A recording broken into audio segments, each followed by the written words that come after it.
Welcome back to the At Risk podcast. I'm your host, Maxilia, and by popular demand, today's episode is How to Survive the Trump Administration Without Moving to Canada. Now, today's episode is not going to have anything about building a bunker, although that would be a great idea. But I do plan on giving you guys practical, hopeful ways to make it through this administration without feeling too stressed out. We're going to dive right in. So grab your drink of choice, whether that's tea, coffee, tequila, whatever you need to get through the Trump administration. We're going to help guide you through it. Tip number 1, staying informed without burning yourself out. Look, the news cycle in 2025 is actually insane. Like, there is so much negativity out there from things that our president is saying, from natural disasters, and airplane crashes. I mean, it's been a crazy, crazy, crazy month.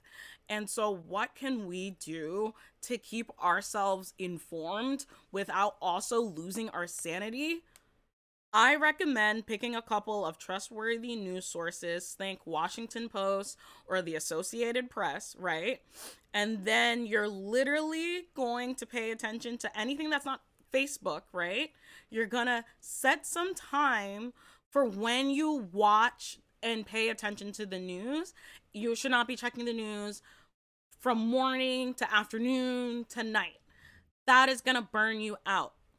You need apps like Ground News, which help you spot media bias so you're not just living in an echo chamber. You want to kind of know what the opposition is saying. And so when you're scheduling your news check-ins, something you should do is try like a morning update. So like with your coffee, check the news and then do an evening recap, especially because things are happening so much throughout the day. Like, you'll be fine. You'll find out so much by the time you're eating your dinner or like right before you like go to the gym. Like, you'll find out what's happening in the world. I think creating a no news zone, maybe like during meals or not checking the news before bed, or literally anytime you feel like your soul is about to leave your body, is probably the best bet. You want to guard your peace, like your life depends on it, while also making sure that you know what's happening in the world. So this is kind of how you do it. This is what I've been doing. I've been taking mini breaks throughout the day. So I check the news in the morning, I check the news before like dinner time, and then when I wake up the next day, I'll just know what the news is again. And as someone who reads a lot of articles, I do that in the morning as well. And so that helps keep me on track. And then you guys can do something similar to that. Or maybe not. And you don't have to read as much media as I do. But giving yourself some time is really important. Balance the bad with the good. Yes, you should read about executive orders and policy changes, but you should also be balancing that out with uplifting news. So an example of that would be the fact that in Thailand, they finally legalized same-sex marriage. And in Iceland, they've declared the year 2025 the year of the woman. So they're going to be hosting like all these events to like honor women and the women's march that they had that like revolutionized their country. Like, it's really fascinating and like wonderful to hear how other countries are progressing. And so another thing that you can do is like watching puppy videos or cat videos or like videos of like old people dancing at weddings, just like something that'll bring you some joy. You should be like watching cartoons or anime, something that allows you to connect with your inner youth and your inner child in a way, something that allows you to just disconnect for a little bit, whether that's reality TV or that's watching sports. There's nothing wrong with taking time out of your day to indulge in certain things that bring you peace and harmony, as long as you're also making sure that you stay informed and you're not remaining ignorant. Tip 2, prioritizing your mental health like your sanity depends on it, because it actually does. And tip number 2 is very, very important. All right, deep breath. We need to talk about mental health. I know, it can be heavy, but we need to talk about mental health, especially if we're actually going to survive under the Trump administration. because you can't pour from an empty cup, especially when that cup is filled with existential dread. Like, you know? So, one of the ways that you can maintain your mental health is by either adopting a plant or a pet. You didn't see that coming, did you?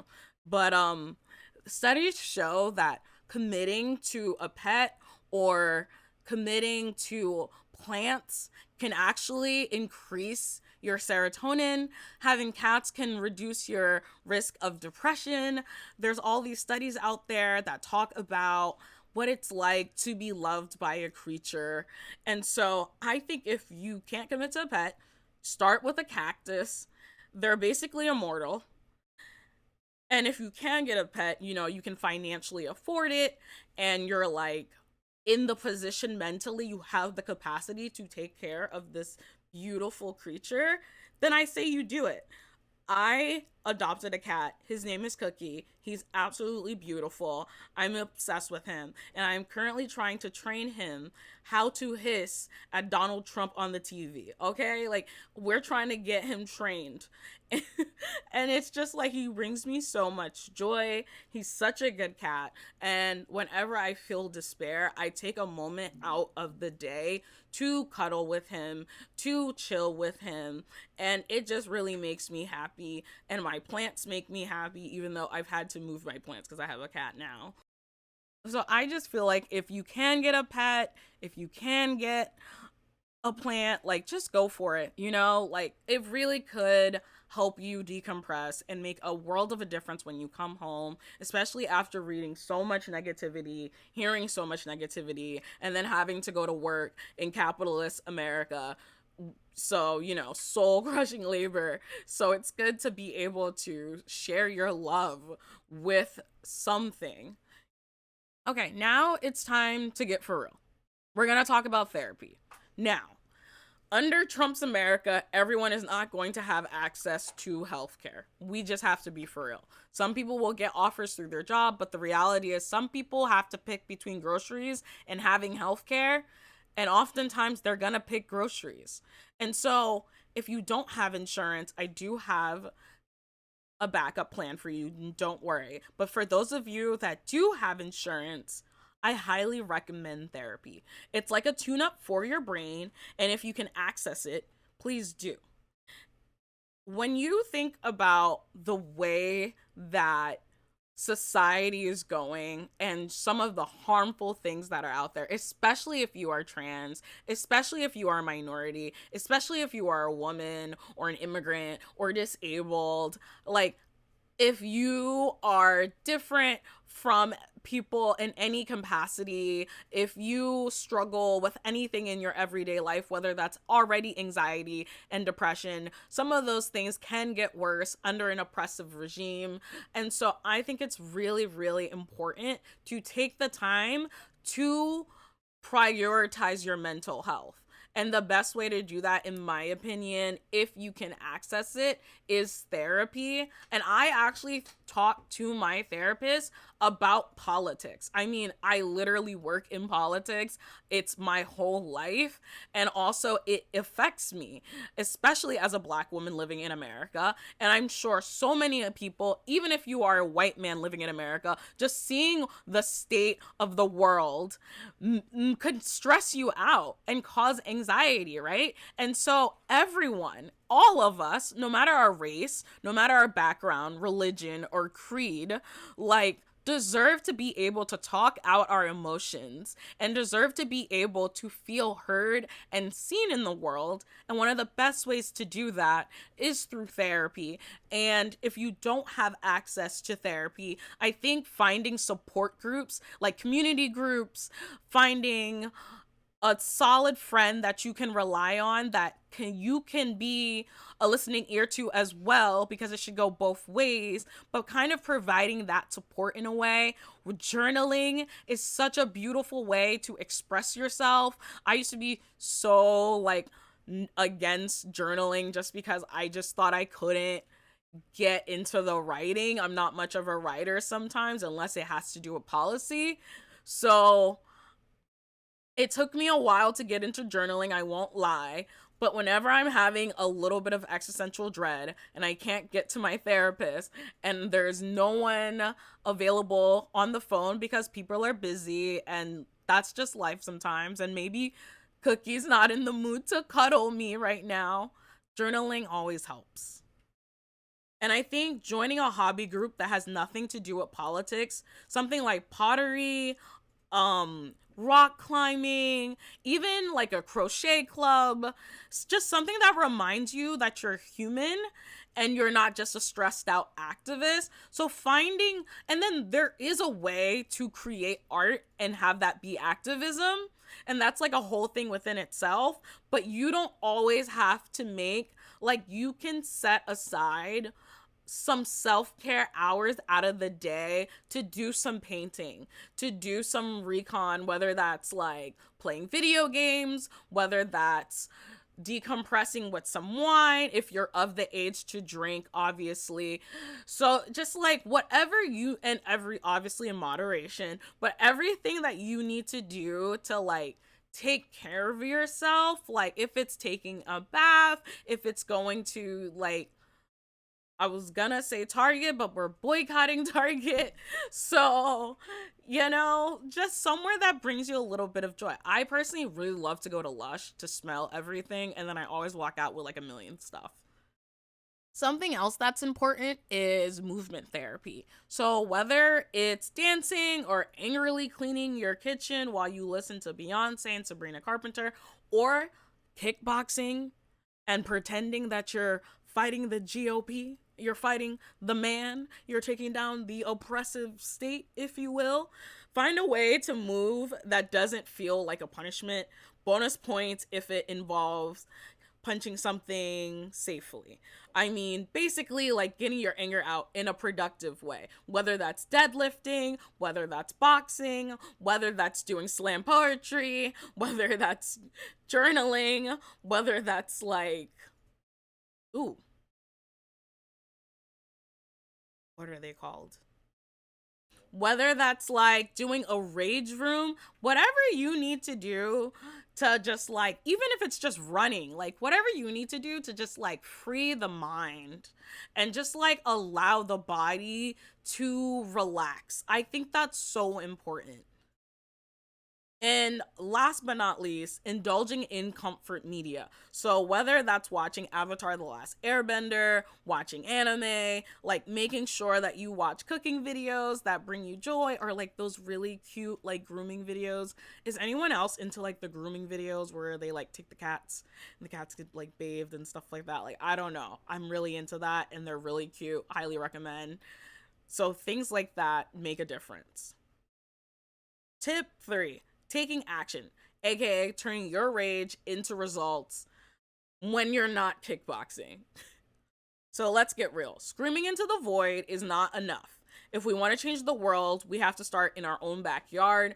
And one of those ways is by partnering with your neighbors to clean up the area that you live in, planting trees, starting a community garden, because nothing says resistance like growing your own tomatoes, okay? Like nothing says I am going to rise above the oppressive system and still be able to survive and still be able to succeed than having community. Like, that is one of the most important things that you are going to need during this like 4 years. Like, you really just need to have community, because without community you are going to suffer. And if you don't have community now, especially in this day and age where social media is a thing, where the internet is a thing, you can build community with people like across the world. And like, I hope that you know that like you can build a community with me as well. And so I think like essentially adopting back the block is just one of the greatest ways to really just hone in on making sure that people around you are good, that your people are good, because you're working together. You know what I mean? Something you guys can do that would be really smart and progressive is writing your legislators. People don't think that this works, but I've literally seen bills die because people spammed their legislators and told them not to move a bill. So I know what you're thinking. Maxilia, everyone always tells us to write our legislators, and you're saying it works. You're saying to throw a letter writing party and gather your friends and write to legislators and make it a whole event. But like, I don't have the time. Like, I just don't have the time. I'm too busy. I have X, Y, and Z going on. Don't worry, babe. I got you. I already wrote the templates for you.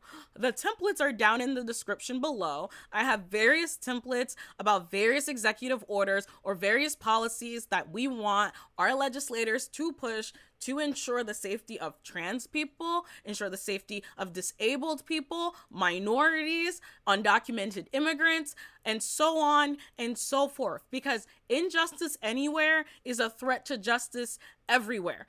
Word to Dr. Martin Luther King Jr., okay? So they're in the description.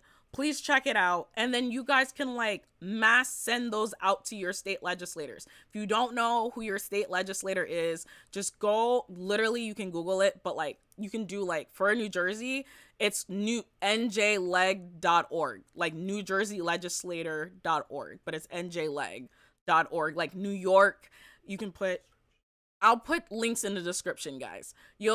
I'll try to find them for you guys by states that I know most of you guys are from.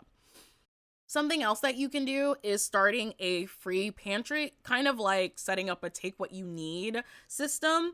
And you would fill it out with essential foods, hygiene products like menstrual products, and books on activism, small, like anything, like small actions like that can have huge impacts, because a lot of communities are going to face the brunt of not being able to have access to things like SNAP, to not having access to Medicaid. Period poverty is a real thing. Period poverty is when you do not have access to menstrual products. And it's just like a horrible, horrible thing that impacts so many women in America. And so starting something like that in your community not only makes you feel better and helps you know that you're making a difference in the world, but like you genuinely are changing the scope of the world that you live in, because you're affecting someone's life. And I think something else that's important is protesting smart. Now, we know that Donald Trump passed an executive order where anyone that is on a student visa that gets caught protesting for Palestine can be found like in a situation where they lose their student visa. But I am a citizen, and like if you yourself are also a citizen, that is a privilege, and we should be using our privilege to protect these students, to protect undocumented immigrants, and to show the administration that we do not respect them, that we do not agree with them, and that the way that they are treating people in this society is deplorable, and we will not stand for it. And not all protests have to be in person.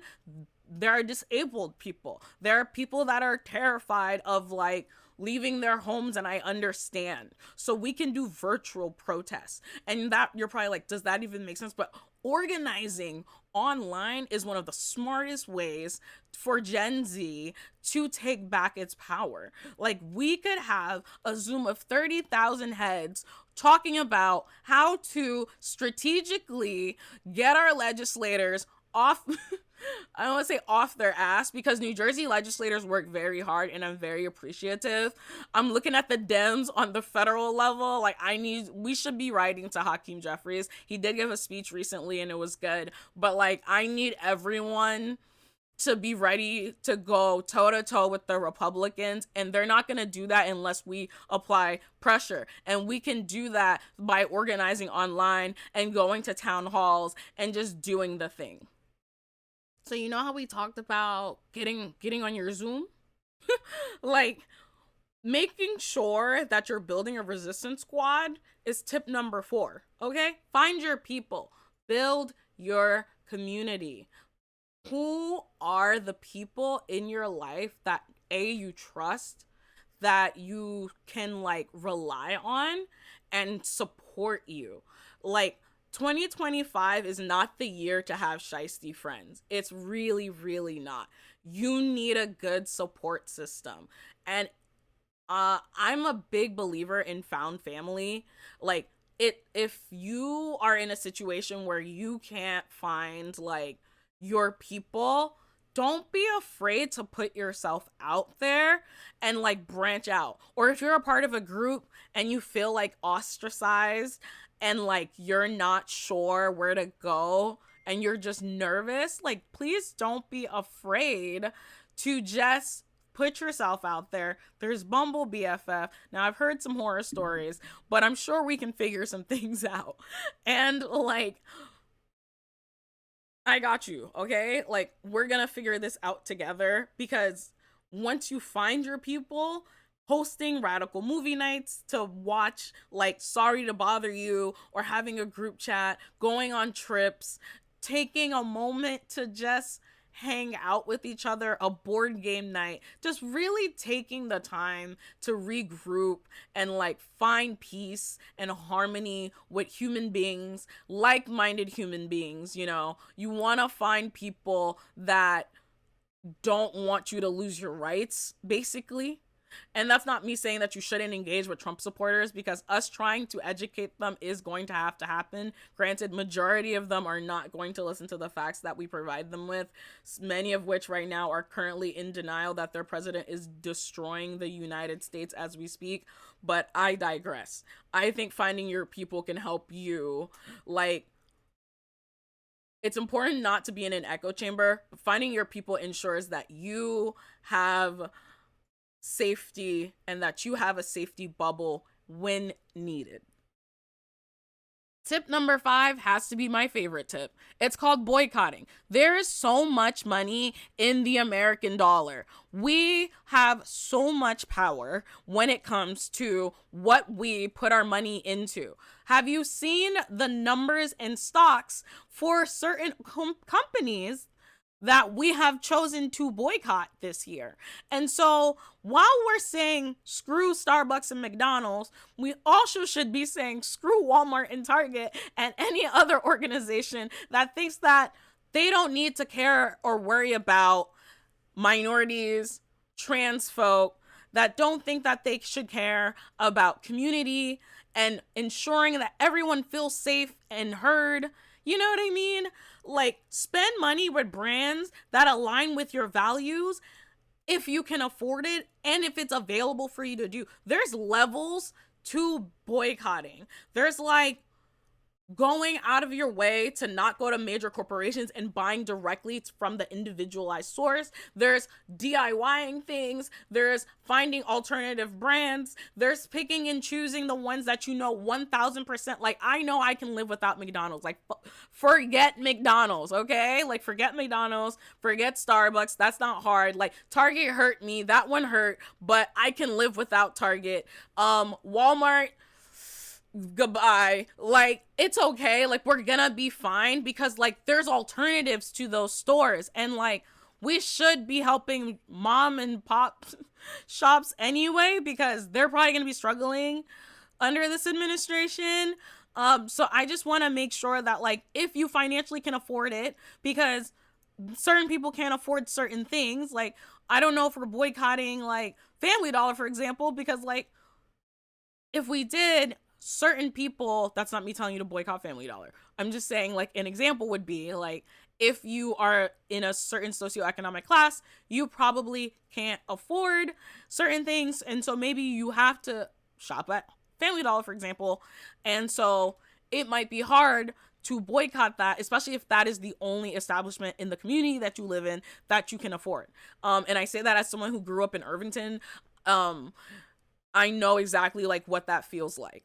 So I'm not trying to minimize people's lived experiences, but I think boycotting and like sticking to your guns, at least picking something and like educating your friends on why you're not going there makes a huge difference. All right, this one's also super important. Learn your basic rights. The First Amendment, yeah, that's cute. We know the First Amendment exists, but did you know that private employers can still fire you for political speech? And that depending on what state you live in, you actually don't need to show your ID to a police officer unless you're actually driving? Things like that. Those are the things that you need to know. You want to check out websites like the ACLU. They have a Know Your Rights guide for everything from protest to workplace discrimination. So you might want to look into them. You want to keep a cheat sheet on hand. Make like a tiny screenshot friendly guide, or like write it in your notes. Do something so like you know what to do if you're stopped by police. You know your tenant rights, and you know like what the rights are specifically for your state when it comes to protesting, when it comes to civil engagement, when it comes to like assembly, things like that. So trust me, it's better to have it and not need it than to be Googling, can my landlord evict me for having a Black Lives Matter sign at 2 a.m. in the morning? Like which one would you rather be in? Would you rather be too prepared or screwed? And also, this one comes from my lawyer friends. You're going to need to start getting comfortable saying, I'd like to speak to my lawyer. Okay? Whether it's an employer messing with your paycheck, a cop asking way too many damn questions, or a government form suspiciously looking like a trap. The magic words are, I'd like to speak with my lawyer, okay? And even if you don't and you're trying to find a lawyer in the meantime, it just slows things down enough for you to get your bearings. Tip number 7, always stay prepared. We are going to have to be serious. Things are looking rough. If chaos is always lurking, then what do we do? Instead of waiting for things to fall apart, let's plan ahead. Contingency planning isn't paranoia, it's strategy, okay? You want to create a crisis binder. Yes, really. Think of this as like in case of an emergency kit. You want to have like all your documentation in there, especially if you are like me. You are a US citizen, you were born in the United States, but you have immigrant parents. You want to know where your passport is. You want to know where your birth certificate is. ICE has been picking up American citizens, and I just feel like that's problematic. And if you look different, because remember, they're just looking at us and taking us off the street sometimes, or if you're speaking a different language, you might end up in a situation where they assume X, Y, and Z about you, come to your home. You want to be, bam, this is all my stuff, get out of my house. Also, fun fact, you do not have to let ICE into your home unless they have a warrant. So if they just come knocking on your door, you actually do not need to let them in. Something else you want to do is map out community resources. You want to know what's available just in case things get real. Like, you want to know where your local food pantry is. You want to know like what resources your state has for like public assistance when it comes to like utility bills or like rent assistance, just in case you lose your job, for example, because anything can happen. You want to keep cash on hand if necessary. If things get messy with bank distributions, digital tracking funds, I don't know what it's going to look like. Have some cash available. I think it's just smart, nothing crazy. You shouldn't have like 3,000 bands. Like, relax. Just have some cash. I think is wise to have a little bit of cash in your home just in case things look a little sideways. Tip number 8, protect your digital privacy in 2025. You should have your accounts on private.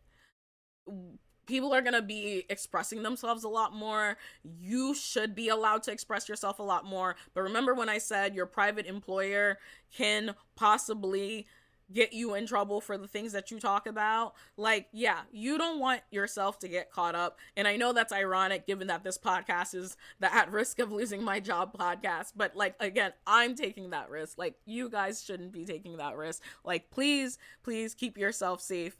You want to enable things like 2-factor authentications. Yes, it's annoying, but also it prevents you from getting hacked, like for your Instagram, your face. If you guys are still on Facebook, any of your social media, really, like, you should have like a safety net just in case. And like, no sharing your passwords. Limit your data exposure. I always tell my iPhone not to track something. I'm like, no, don't do it. I think you should secure your browser. Google doesn't need to know about your late night Wikipedia deep dives, okay? Like, I think you can use something called Brave or Firefox. Like, there's all these different things that you can try. I think something else is like Alexa and Siri are cute and all, but they might be eavesdropping sometimes. And so I think like when you're plotting the revolution, just, unplug Alexa, turn off Siri. Just the thought. Tip number 9 is becoming financially unfuckwithable. Okay? One of the biggest ways oppressive systems keep people in check, financial stress. Financial stress. Look at the state of the economy. Like, they're pressuring people to leave their jobs. They're talking about here's 8 months severance. But like, do you know what the economy is going to look like 8 months from now? You probably should keep your job, to the federal employees, by the way.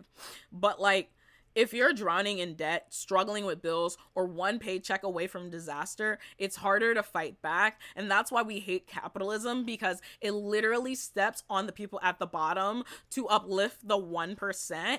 And so people are struggling financially more now than ever, while massive corporations incur tax breaks. Get educated on wealth and power. Schools do not teach financial literacy well. Honestly, you have to be lucky enough to have a parent genuinely to teach you these things, or happen to have learned it upon yourself.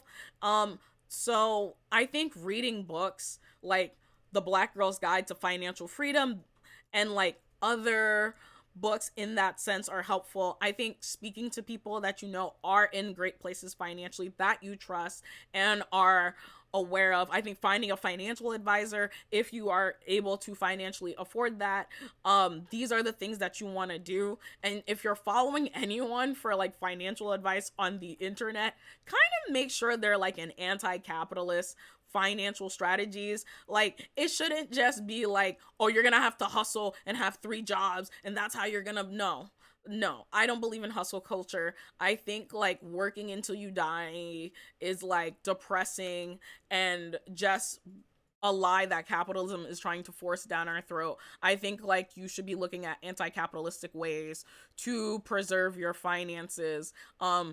Everything does not have to, like, yes, you should like invest in bonds and like do what you need to do, but like also make sure that you're investing in yourself. And then you could always join or start a community wealth circle, pool resources with friends or community members to help each other survive economic crisis. You can always donate to people's GoFundMe pages when they experience loss in their family or severe financial distress, whatever that might look like. I think looking into credit unions, mutual aid funds, and community land trusts are all ways that you can support yourself. Bottom line, the less the system controls your money, the more power you have over your own life. And last but not least, tip number 10, the art of disrupting the system from the inside and the outside. Because we need both Malcolm X and Martin Luther King Jr., the Panther and the politician, the alligator and the strategist. Okay, did you like that? I don't know. I'm getting ahead of myself. Ignore me. Too often, people think of activism as either burn it all down or work within the system. But real revolution is actually both. You can work both in and outside the system to dismantle the system, infiltrate power structures, and then flip the script. You're supposed to get into these positions of power and not assimilate to them. You're supposed to still remain your radical self. So if they won't let us in, we break down the damn door. You run for office, you get into law school, you become a journalist, you take jobs in city planning, you get positions into controlling money and land, education, and policy. Like, all of these things you can have access to, and then you can weaponize your access for the good, which is literally why I continue to work in this space, because I feel like I'm actively making a difference in the world. I think we should be protecting whistleblowers. I think we should change policies from within. I think like if your HR sucks at your company and like someone is being harmed or bullied, like you should look out for that person because HR isn't going to have their back. Use their institutions against them. Just like the Black Panthers made legal gun ownership a revolutionary act, make bureaucracy a tool for resistance. What the fuck does that even mean? Basically, Black Panthers started being like, if white men are gonna go around harassing us, obviously racist white men, then we are going to enforce our amendment rights, which is the right to bear arms. And just look into it, because they get real tough. They are like amazing. They start walking around and they make it clear, like, if you mess with me, it'll get real. I think mastering the art of economic sabotage is really good. We have to talk about organized rent strikes, mass debt refusals, and targeted boycotts. We talked about boycotting earlier, but knowing when to boycott and targeting the perfect time, I think, makes a huge difference. I think also we should be doing sit-ins and like not being afraid to hold businesses accountable and asking the hard questions. Revolutions aren't just about resistance, they're about strategy. It's about understanding. And I think something that we can do is using art to be revolutionary. So, in conclusion, we are not just surviving, we are thriving, we are fighting, and we are winning. Survival is not enough. We are here to build, to dream, to liberate. Angela Davis once said, "I'm no longer accepting the things I cannot change. I am changing the things I cannot accept." Period. Period. So what will you change? Maybe you'll start an underground school. I don't know. Maybe you'll build a survival network. Maybe you'll run for office, or maybe you'll just donate to charity. Maybe you'll just educate your friends about what's happening in the world. Maybe you'll just stand up for injustice. And that way we know oppression can be defeated. And I think we're not just here to outlive this administration. We are here to make history. The next election cycle, 2028, we are not settling for any mediocre moderate that doesn't care about Palestine, that doesn't care about trans people, that doesn't care about fracking, that doesn't care about reparations. Like, we are going to find someone up there that is responsible, that is reasonable. And also, in 2 years, we take back the House. In 1 year, if you live in the state of New Jersey, we get a new governor. Do not be afraid to make your vote count. Stand up for what you believe in. And this is how we are going to stick it to the man. At the end of the day, we got this. And I'm so proud of all of you guys for continuing to speak up, for listening to this podcast, and continuing to just be the best version of yourself that you can be. Love you all, and stay risky.